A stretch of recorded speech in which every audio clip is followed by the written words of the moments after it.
فاعوذ باللہ من الشیطان الرجیم بسم اللہ الرحمن الرحیم ان الشرک لظلم عظیم صدق اللہ العظیم۔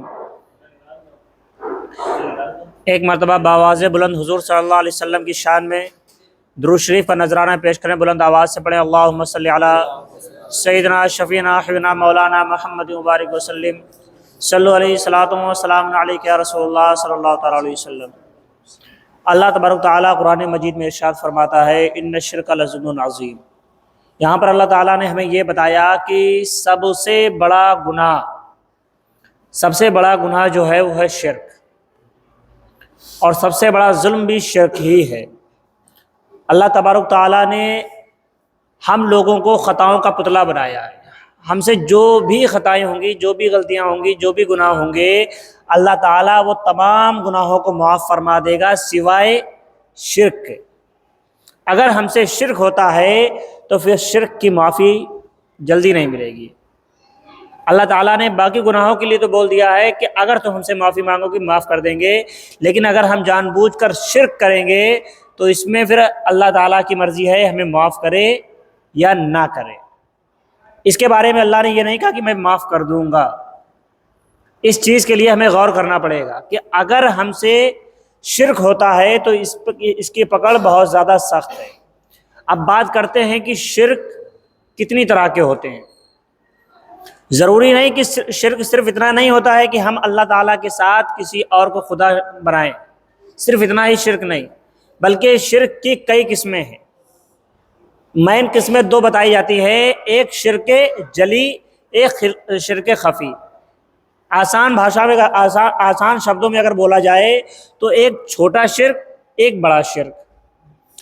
بڑا شرک تو ظاہر سی بات ہے یہی ہے کہ اللہ تعالیٰ کے ساتھ ہم کسی کو شریک ٹھہرائیں، یا اللہ تعالیٰ کے برابر کسی کو مانیں، یا اللہ تعالیٰ کے حکم کے برابر کسی کا حکم مانیں، یا اللہ تعالیٰ کی ذات میں یا اس کی صفات میں یا اس کے احکام میں اگر ہم کسی کو شریک ٹھہراتے ہیں تو یہ چیز کیا ہو جاتی ہے؟ یہ چیز ہو جائے گی شرک جلی، یعنی بڑا شرک، اور اس کی معافی نہیں ہے۔ اس میں بندہ جو بھی انسان شرک کرے گا، شرک جلی جس سے ہو جائے گا، وہ دائرہ اسلام سے خارج ہو جائے گا، وہ مسلمان نہیں رہے گا، وہ انسان مسلمان نہیں رہے گا، اس کا ایمان چلا جائے گا اگر کوئی بندہ شرک کر دیتا ہے۔ اور شرک خفی یعنی چھوٹا شرک کیا ہے؟ چھوٹے شرک میں یہ چیزیں آتی ہیں جس طرح سے ہم کوئی کام کر رہے ہیں، کوئی کام ہم کر رہے ہیں، ہمارے دل میں اگر یہ بات آ گئی کہ لوگ ہمارے کام کو دیکھیں، ہماری تعریف کریں۔ مثال کے طور پہ آپ نماز پڑھ رہے تھے، نارملی آپ اکیلے نماز پڑھ رہے تھے، آپ کے دل میں کوئی خیالات نہیں تھے، نارملی آپ نماز پڑھ رہے ہیں، اتنے میں چند لوگ آ کر بیٹھ گئے۔ اب آپ کے دل میں اگر یہ خیال آنے لگا، نماز میں آپ کے دل میں یہ خیال آ گیا کہ ہم نماز پڑھ رہے ہیں، لوگ ہماری نماز کی تعریف کریں گے، یا لوگ ہمیں نماز پڑھتا دیکھیں گے تو ہمیں کہیں گے یہ انسان نمازی ہے، یا کتنی اچھی نماز پڑھتا ہے، یا کتنی اچھی نیکیاں کرتا ہے، تو یہ چیز بھی شرک میں آ جائے گی۔ یہ چھوٹا شرک بولا جاتا ہے، جو ہم نے آپ کو بتایا شرک خفی یعنی چھوٹا شرک۔ اس سے انسان اسلام سے خارج تو نہیں ہوتا ہے، لیکن یہ بہت بڑا گناہ ہے۔ اب ہم میں سے اکثر لوگوں کے ساتھ یہ معاملات ہوتے ہیں کہ ہم اگر کوئی کام کر رہے ہیں، کوئی نیکی کر رہے ہیں، اب ظاہر سی بات ہے نماز کس کے لیے پڑھی جاتی ہے؟ نماز ہم پڑھتے ہیں کس کے لیے؟ اللہ کے لیے۔ اب اگر ہم نماز پڑھ رہے تھے، دوسرا شخص آ کر بیٹھ گیا، اب ہمارے دل میں یہ بات آ گئی کہ فلاں انسان بیٹھا ہوا ہے، وہ ہماری نمازوں کو دیکھے گا، وہ ہماری تعریف کرے گا یا خوش ہوگا، یہ کہے گا کہ یہ انسان کتنا اچھی نماز پڑھتا ہے، تو پھر اب ہم کس کے لیے نماز پڑھ رہے ہیں؟ اب وہ نماز ہماری اللہ کے لیے نہیں رہ گئی۔ اگر ہماری نماز اللہ کے لیے ہوتی تو پھر ہمارے دل میں یہ خیال نہیں آتا۔ اب ہمارے دل میں اگر یہ خیال آ گیا کہ لوگ ہماری نماز کی تعریف کریں تو یہ چیز کیا ہو جائے گی؟ دوسرے کے لیے نماز پڑھنا ہو جائے گی، عبادت صرف اللہ کی ہوتی ہے۔ اب یہ شرک خفی ہے، اس کو اللہ تعالیٰ نے بتایا ہے ظلم عظیم، ان الشرک لظلم عظیم، شرک بہت ہی بڑا ظلم ہے۔ اسی طرح سے اب شرک میں اور بھی چیزیں آتی ہیں، شرک صرف اتنا ہی نہیں ہوا، اسی طرح سے ہم کوئی اور نیک کام کر رہے ہیں، کسی کی مدد کر رہے ہیں، اب ہمارے دل میں یہ خیال آ گیا کہ مدد کرنے والی ذات تو اللہ کی ہے، ہم بھی مدد کر رہے ہیں تو ہم بھی بہت بڑے ہو گئے، یہ بھی شرک ہے۔ اکثر لوگوں کی مدد کرتے وقت یہ خیالات آ جاتے ہیں کہ ہم تو بہت بڑے وہ بن گئے ہیں، ہم بہت بڑے ہیں، ہمیں اللہ تعالیٰ ہم اتنی لوگوں کی مدد کر رہے ہیں۔ یہ چیزیں اگر کسی کے اندر میں آ جاتی ہے تو یہ بھی شرک جلی ہے، یعنی شرک خفی ہے، چھوٹا شرک، یہ بھی بہت بڑا گناہ ہے۔ یہ اکثر دیکھنے کو، یہ وہ معاملات رہتے ہیں جو اکثر دیکھنے کو ملتے ہیں۔ اسی طرح سے اب بات آتی ہے کہ ہم مدد کس سے مانگ سکتے ہیں، مدد کس سے مانگ سکتے ہیں؟ سوال آتا ہے نا کہ بھئی ظاہر سی بات ہے، رسول اللہ صلی اللہ علیہ وسلم نے فرمایا کہ ہر چیز اللہ سے طلب کرو، اللہ سے مانگو، ہر چیز اللہ دے گا۔ اب لیکن وہیں پر اب ہم لوگوں میں یہ بھی معاملات ہیں کہ ہم سوچتے ہیں کہ اگر ہم اولیاء اللہ کے مزارات پر جا کر مانگتے ہیں تو یہ شرک ہوگا کہ نہیں ہوگا، اس چیز کو بھی سمجھنا پڑے گا۔ اس میں بھی کئی قسم نکل کے آتی ہیں۔ ایک یہ چیز ہے کہ اگر آپ جا کر ان سے مانگ رہے ہیں، ہمیں کیا کر رہے ہیں، اولیاء اللہ کی مزارات پہ جانا منع نہیں، جائے وہاں پر جا کر مانگنے کے کچھ طریقے ہیں۔ آپ نے وسیلہ لگا سکتے ہیں، آپ وسیلہ لگائیں، دینے والی ذات اللہ کی ہے۔ آپ رسول سے وسیلہ لگائیں، رسول سے مانگ رہے ہیں لیکن دینے والی ذات اللہ کی ہے۔ اگر ہم کسی سے یہ سوچ کر مانگتے ہیں کہ یہی دے گا ہمیں تو پھر وہ شرک ہو جائے گا۔ کسی سے بھی اگر ہم یہ سوچ کر مانگ رہے ہیں کہ یہ انسان، یہ شخص ہمیں دے دے گا، دینے والی ذات صرف اور صرف کس کی ہے؟ اللہ کی ہے۔ اگر ہم نبی سے بھی مانگتے ہیں، نبی سے طلب کر سکتے ہیں۔ آپ نبی سے، اللہ تعالیٰ قرآن مجید میں ارشاد فرماتا ہے انما ولیکم اللہ ورسولہ والذین آمنوا یؤتون الصلاۃ ویؤتون الزکاۃ وہم راکعون۔ اللہ کے کوئی مددگار نہیں سوائے اللہ کے اور اس کے رسول اور وہ مومنین جو نماز ادا کرنے والے ہیں اور رکوع کرنے والوں میں ہیں۔ یہاں پر اللہ تعالیٰ نے کن لوگوں کو بتایا کہ اللہ مددگار ہے، اس کے رسول مددگار ہے، اور وہ مسلمان جو نماز پڑھنے والے ہیں، وہ مسلمان جو نماز پڑھنے والے ہیں اور رکوع کی حالت میں صدقہ کرنے والے ہیں۔ یہاں پر بات سمجھنے والی بات باریک ہے۔ شرک کی مثال کچھ اس طرح سے بیان کی گئی ہے کہ ایک بہت ہی باریک چیز ہے کہ اگر انسان ذرا سا بھی ڈگمگائے گا تو ایمان چلا جاتا ہے۔ اس لیے ہمیں شرک کے بارے میں معلومات ہونا بہت ضروری ہے۔ اب ہم سوال کرتے ہیں رسول اللہ سے، رسول اللہ دینے والے ہیں، اللہ نے ان کو مختار کائنات کہا ہے۔ کیا کہا ہے؟ مختار کائنات۔ اب ظاہر سی بات ہے، مختار اسی کو کہا جاتا ہے جو دینے والا بھی ہو۔ مختار کائنات یعنی ساری کائنات کو دینے والا۔ اب اللہ تعالیٰ نے اگر ان کو مختار کائنات بنایا ہے تو اس کا مطلب ان سے مانگنا منع نہیں، لیکن اگر ہم یہ سوچتے ہیں کہ صرف یہی دیں گے، اپنی عطا سے دیں گے، تو یہ چیز غلط آ جائے گی۔ نبی دیں گے ہمیں اللہ کی عطا سے دیں گے، اللہ کے حکم سے دیں گے۔ اگر اللہ نہ چاہے تو ہمیں پھر کوئی نہیں دے سکتا، اگر اللہ چاہے گا تو یہ ہمیں دیں گے۔ اولیاء اللہ سے جب مانگیں گے تو ان کا وسیلہ لگائیں گے۔ اولیاء اللہ سے ہم کیا لگائیں گے؟ وسیلہ لگائیں گے۔ اگر ہم یہ ڈائریکٹ طور پہ مانگتے ہیں تو وہ چیز کیا جا رہی ہے؟ پھر اگر ہم یہ سوچ رہے ہیں کہ یہ ڈائریکٹ ہمیں دے دیں گے تو یہ چیز صحیح نہیں آئے گی۔ اللہ تعالیٰ ہمیں دے گا، اللہ تعالیٰ کی عطا سے اس کے رسول مدد کرنے والے اللہ تعالیٰ کی عطا سے ہیں۔ اسی طرح سے اب اگر کوئی شخص یہ کہے کہ نہیں، اللہ کے علاوہ کسی سے بھی مانگ ہی نہیں سکتے، تو پھر اللہ تعالیٰ قرآن مجید میں دوسری جگہ ارشاد فرماتا ہے استعینوا بالصبر والصلاۃ، نماز اور صبر سے مدد چاہو۔ اب ظاہر سی بات ہے، نماز اللہ نہیں ہے، خدا نہیں ہے، صبر خدا نہیں ہے، لیکن اللہ نے کیا کہا؟ نماز اور صبر سے مدد چاہو۔ اس میں معاملات کیا آ رہے ہیں؟ اللہ تعالیٰ یہ ہمیں بتا رہا ہے کہ یہ چیزیں ہم تک ہی پہنچا رہی ہیں۔ اب بھائی ظاہر سی بات ہے، اگر ہم رسول سے مانگ رہے ہیں، رسول سے کیوں مانگ رہے ہیں؟ رسول سے ہم یہ مانگ رہے ہیں کیونکہ اللہ نے ان کو مختار بنایا۔ رسول سے ہم نے سوال کیا، ان کی قبر پر جا کر یا ان سے یہاں پر رہ کر ان سے سوال کیا، تو ہمارا عقیدہ کیا ہے؟ ہمارا عقیدہ یہ ہے کہ ہم نبی سے مانگ رہے ہیں، لیکن دے گا کون؟ اللہ دے گا، دینے والی ذات اللہ کی ہے۔ اب رسول اللہ صلی اللہ علیہ وسلم نے ایک مرتبہ صحابہ کرام سے فرمایا کہ تمہیں جب بھی کچھ بھی مانگنا ہو، کچھ بھی مانگنا ہو تو کس سے مانگنا ہے؟ اللہ سے مانگو، اللہ سے مانگو۔ تو صحابہ کرام نے عرض کیا یا رسول اللہ صلی اللہ علیہ وسلم، ہم کیا اللہ سے مانگیں؟ کیا اللہ سے مانگیں؟ اب رسول اللہ صلی اللہ علیہ وسلم نے فرمایا کہ یہاں تک کہ اگر تمہارے گھر میں نمک بھی ختم ہو جائے وہ بھی اللہ سے مانگو. تمہارے گھر میں اگر نمک بھی ختم ہو جائے وہ بھی اللہ سے مانگو. اور پھر صحابہ نے عرض کیا اور کیا اللہ سے مانگے؟ تو رسول اللہ صلی اللہ علیہ وسلم نے فرمایا کہ اگر تمہارے جوتے کا تسمہ بھی ٹوٹ جائے، جوتے میں جو بدھی رہتی ہے باندھنے والی، رسول اللہ فرما رہے ہیں اگر جوتے کا تسمہ بھی ٹوٹ جائے وہ بھی اللہ سے مانگو. اب ہم نے آپ کو مانگنے کا بات بتا دی کہ مانگنا ہمیں صرف اللہ سے ہے، لیکن اللہ تعالیٰ نے فرمایا کہ بندوں مومنین سے بھی مدد مانگی جائے گی. اب مدد بھی دو طرح کی ہوتی ہے. مدد دو طرح کی ہوتی ہے کہ ابھی ہم نے آپ کو بتا دیا کہ اگر ہم کسی کو یہ سوچ کر مدد مانگیں گے کہ یہ انسان بظاہر ذات خود مدد کرے گا تو یہ شرک ہے. اگر ہم یہ سوچ کر کسی سے بھی مانگتے ہیں کہ کوئی بھی چیز آپ کو ضرورت پڑی، کوئی بھی چیز کی حاجت آپ کو ہوئی، آپ نے یہ سوچا کہ یہ انسان بظاہر ذات خود ہمیں دے گا تو یہ چیز شرک ہو جائے گی. ہم اگر کسی سے کوئی چیز مانگتے ہیں تو ہمارا عقیدہ، ہمارا ارادہ، ہماری نیت یہی ہوگی کہ اس کو اللہ نے دیا ہے، ہم اللہ سے ہی مانگ رہے ہیں، لیکن یہ ایک ذریعہ اللہ نے اس کو بنایا ہوا ہے. ہم لوگ کیا کہتے ہیں کہ روزی دینے والا کون ہے؟ روزی دینے والا اللہ ہے، کہتے ہیں کہ نہ کہتے ہیں کہ ہمیں روزی کون کھلاتا ہے؟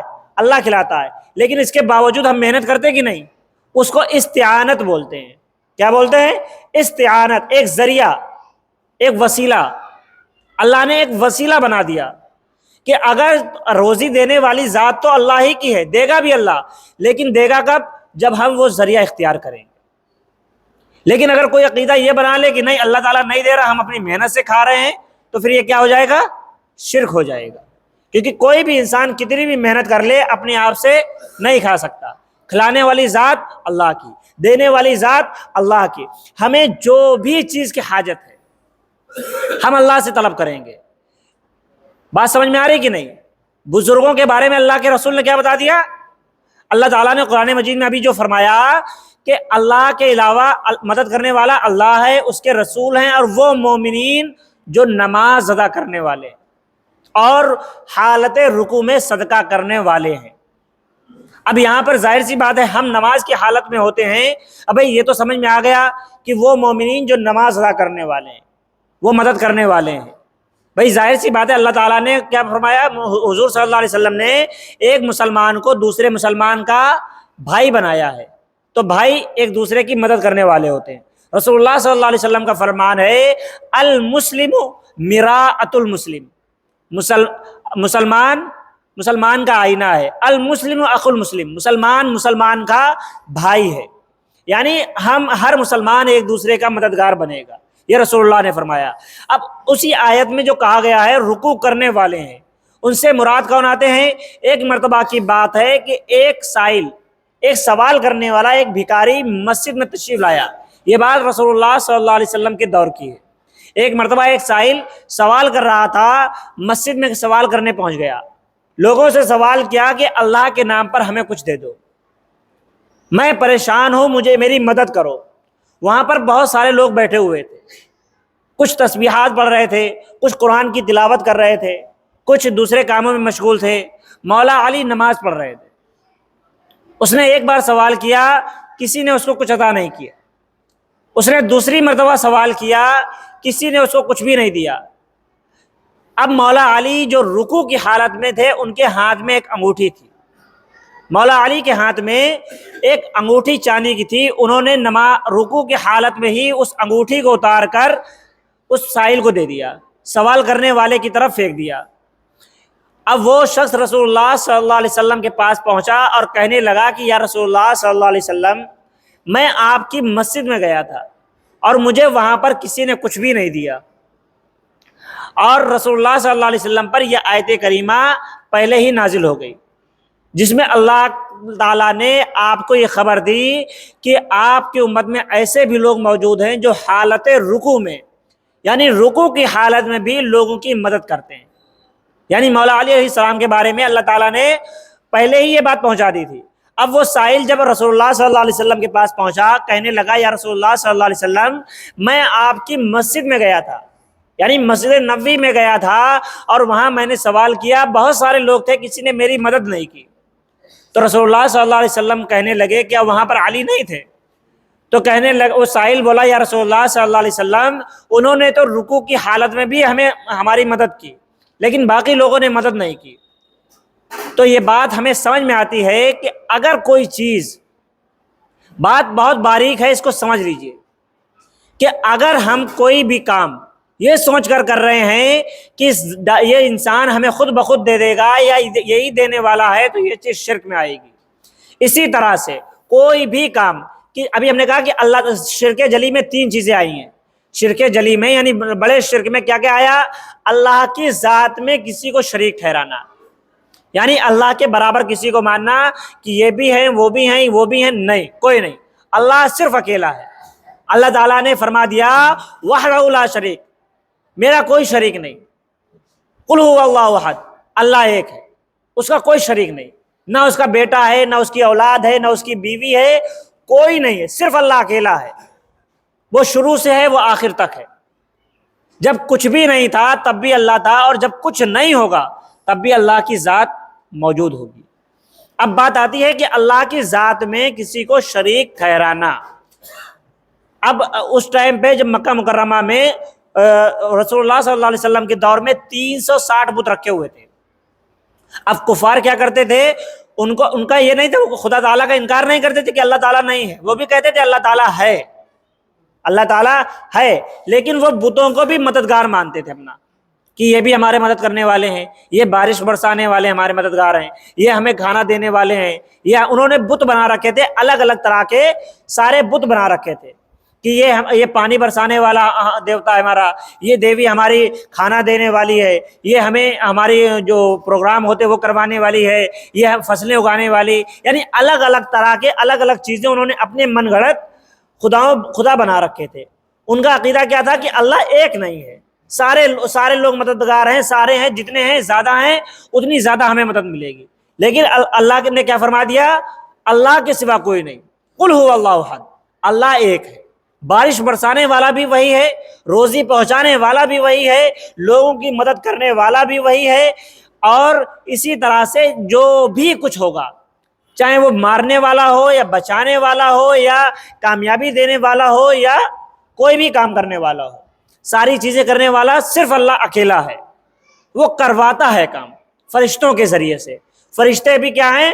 اس کی مخلوق ہیں، خالق نہیں ہیں۔ فرشتے بارش برسانا کس کا؟ اللہ تعالیٰ نے کس کی ذمہ داری کر دی کہ بارش برسائیں گے فرشتے۔ حضرت میکائیل علیہ السلام لوگوں کو روزی پہنچائیں گے، بارش برسائیں گے۔ حضرت اسرائیل علیہ السلام لوگوں کو روح قبض کریں گے، ان کی جانیں لیں گے، منکر نکیر سوال کریں گے۔ اللہ تعالیٰ نے کام دیے ہیں، لیکن فرشتے کیا ہیں؟ خدا نہیں ہیں، خالق نہیں ہیں، مخلوق ہیں۔ اللہ کی مخلوق میں ہی وہ آئیں گے۔ اسی طرح سے آج ہمارے معاشرے میں دیکھنے کو ملتا ہے، ہم تعویذات میں بہت زیادہ ملوث ہو جاتے ہیں۔ تعویذ بھی 2 طرح کے ہوتے ہیں، تعویذ بھی 2 طرح کے ہوتے ہیں۔ ایک تعویذ وہ ہیں جن کو رسول اللہ صلی اللہ علیہ وآلہ وسلم نے شرک بتایا ہے۔ آج نارملی بھاشا میں اگر کہا جائے کہ جن تعویذات میں قرآن کی آیاتیں لکھی ہیں یا قرآن کی یہ دعائیہ الفاظ لکھے ہیں وہ تو جائز ہیں، لیکن ہمارے بہت سارے نوجوان، بہت سارے لوگ آج کل یہ جو کالا جادو یا سفلی وغیرہ کا علم بولا جاتا ہے وہ چیز کرواتے ہیں۔ یاد رکھیں کہ کرنے والے تو پہلے سے ہی وہ کافر ہیں، کرنے والے پہلے سے ہی کافر ہیں۔ اگر کوئی مسلمان وہ کام کروانے جائے گا وہ بھی شرک کر رہا ہے، وہ بھی کافر ہو جائے گا۔ کالا جادو یا جس کو نارملی سفلی علم بولا جاتا ہے، کالا جادو وغیرہ جو کروایا جاتا ہے، آج ہمارے نوجوان اکثر ان معاملات میں پائے جاتے ہیں، اور بہت سارے عورتیں تو اکثر ان چیزوں میں پائی جاتی ہیں۔ عشق اور عاشقی کے چکر میں ایسے ایسے تعویذاتوں کے چکر میں پڑ جاتے ہیں، یاد رکھیں کہ آپ کا ایمان چلا جائے گا۔ رسول اللہ صلی اللہ علیہ وسلم نے جن تعویذات کو شرک کہا ہے، یہ وہی تعویذات ہیں جن میں غیر خدا سے مدد طلب کی جاتی ہے، شیطان سے مدد مانگی جاتی ہے۔ جو کالا جادو جس کو بولا جاتا ہے، سفلی علم بولا جاتا ہے، اس میں خدا سے مدد نہیں مانگی جاتی ہے۔ جو ہمارے قرآنی تعویذات رہتے ہیں، قرآنی جو نسخے رہتے ہیں، اس میں کیا ہوتا ہے؟ قرآن کی آیتیں لکھی ہوتی ہیں، وہ 2 الفاظ لکھے ہوتے ہیں جن میں اللہ تعالیٰ نے شفا رکھی ہے، وہ تو جائز ہے، کروا سکتے ہیں آپ، لیکن جو سفلی علم بولا جاتا ہے اس میں کیا رہتا ہے؟ اس میں شیطان سے مدد مانگی جاتی ہے، شیطان سے مدد مانگی جاتی ہے۔ اور ہمارے نوجوانوں میں یہ بات رائج ہے، ظاہر سی بات ہے، اگر آپ کسی کی برا کرنا چاہ رہے ہوں گے، کسی برے کام کے لیے چاہ رہے ہیں، اب قرآنی تعویذ تو آپ کے کام آئے گا نہیں۔ آپ کسی کا گھر اجاڑنا چاہ رہے ہیں، کسی شوہر اور بیوی میں لڑائی کروانا چاہ رہے ہیں، یا اس طرح سے کسی لڑکیوں کے لیے یا کسی کو پھنسانے کے لیے، کسی کو برباد کرنے کے لیے آپ تعویذ کرنا چاہ رہے ہوں گے، قرآن تو اس میں آپ کی مدد کرے گا نہیں۔ اب ہمارے نوجوان اور عورتیں کیا کرتی ہیں؟ کالے جادو کی طرف رخ کرتی ہیں۔ یاد رکھیں کہ ایسا کرنے والے سیدھے سیدھے کافر ہو جائیں گے، کیونکہ وہ چیز کرنا، کروانا اور اس چیز میں شامل ہونے والے تمام لوگ شرک کر رہے ہیں۔ اور شرک کے بارے میں اللہ تعالیٰ نے قرآن مجید میں صاف صاف فرما دیا، ان الشرک لظلم عظیم، شرک ظلم عظیم ہے، اس سے بڑا کوئی گناہ نہیں۔ اس لیے ہمیں ان تمام چیزوں سے بچنا پڑے گا، جو کرتے ہیں انہیں روکنا پڑے گا۔ اگر آپ کا بھائی کر رہا ہے، آپ کے گھر میں کوئی کر رہا ہے، یا آپ کے پڑوس میں کر رہا ہے، آپ کا دوست ہے، کوئی بھی ہے، کسی بھی طرح سے آپ کو اس کو منع کرنا پڑے گا۔ اگر آپ اس کو منع نہیں کریں گے تو آپ بھی گنہگار ہوں گے۔ اس چیز کو دھیان میں رکھیں، اور اللہ تعالیٰ کہنے سننے سے عمل کرنے کی توفیق عطا فرمائے۔ وآخر دعوانا ان الحمد للہ رب العالمین۔ آپ لوگ صفوں کو درست کریں اور سنتیں ادا کریں۔